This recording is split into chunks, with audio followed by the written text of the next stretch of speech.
Hey, have you ever wondered how those massive structures, like skyscrapers and bridges, are built with such precision and accuracy? Not really. I always assumed it was just a matter of following some blueprints.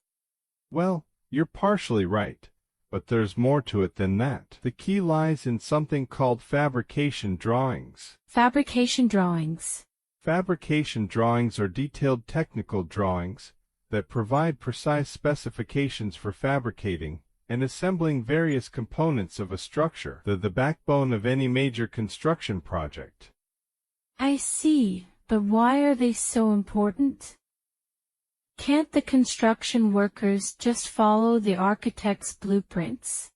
Architects' blueprints are more like conceptual designs. They don't have the level of detail needed for fabrication and assembly. Fabrication drawings bridge that gap by providing exact dimensions, material specifications, and assembly instructions. Okay, that makes sense. But who creates these fabrication drawings? They're typically created by specialized drafters or engineers who work closely with the fabricators and welders. They ensure that every component, from the smallest bracket to the largest beam, is accurately represented and can be manufactured precisely.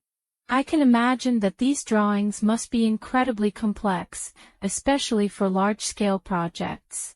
Each drawing can contain hundreds of views, notes, and specifications. Even the slightest mistake could lead to costly delays or, worse, structural failures. That's why fabrication drawings are so crucial. They eliminate guesswork and ensure that every piece fits together seamlessly. Wow, I had no idea so much detail went into the construction process.